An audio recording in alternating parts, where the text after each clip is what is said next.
Hi, my name is Sarah Pittman, and this is my Journal Club article speech. This is my dad. This is my mom. This is my brother. And this is my nephew. And this is my niece. These are my 5 audiences for my speech. Have you ever been distracted by what someone else is wearing? Well, it's becoming a huge problem in public schools, and that's why they are now enforcing a dress code. I think a dress code is very important, and I'm going to tell you why in 3 main points. But before I explain my main points, I want to share where I got my information from. I conducted my research from an article by Matt Donnelly, which is titled Dress Codes and Uniforms in Public Schools, and it was published in 2015 by Research Starters. Now, my first main point is the importance of a dress code. A dress code helps a student not get distracted as easily so they can focus on their schoolwork and not something else. Most students want to wear their own styles, but most styles are very inappropriate nowadays.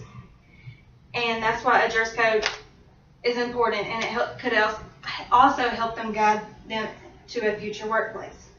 You can't just go to work in your PJs, and actually now most companies have uniforms as their dress code. Dress codes also seem to lower crime rate at public schools because it can eliminate gangs from wearing their gang colors, and it seems to lower their activity and other criminal activity. So a dress code can provide a safer environment for students. Since I talked about the importance of a dress code, I want to talk about the guidelines.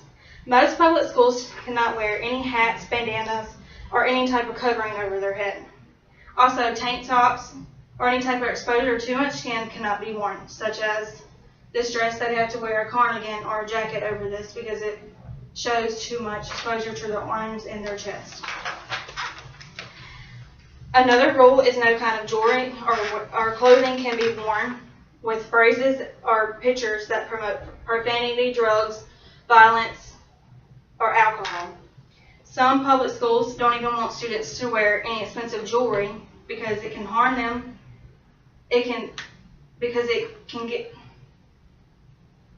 Some public schools don't even want students to wear any expensive jewelry to school for their own safety because some students might try to take it from them.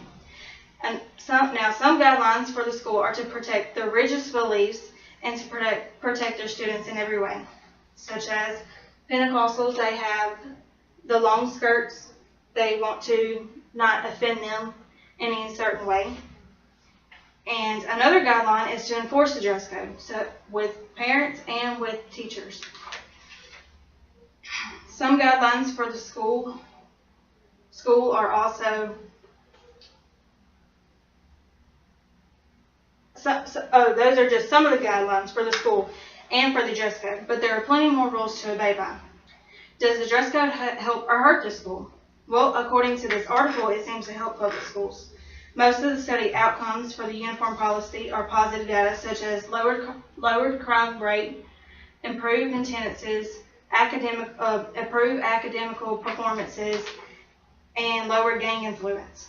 It also seems to produce an increase in teacher enforcement and parental involvement with the school. School dress codes are just one way to improve a school. I went to public schools, and 1 out of my 3 levels of school provided a dress code.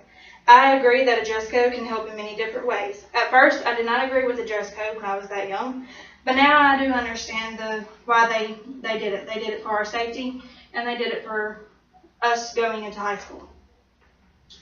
This article has helped inform me the significance of a dress code and the outcomes of them. These are some of the guidelines.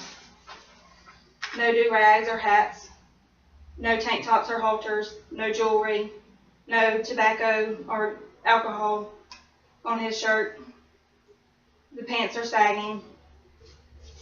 And these are a good example of a dress code. His shirt's tucked in. He's got a belt on. She's got a nice shirt. And her pants and her shoes are good too. Well, thank you all for listening about my dress code information. Okay. I don't know.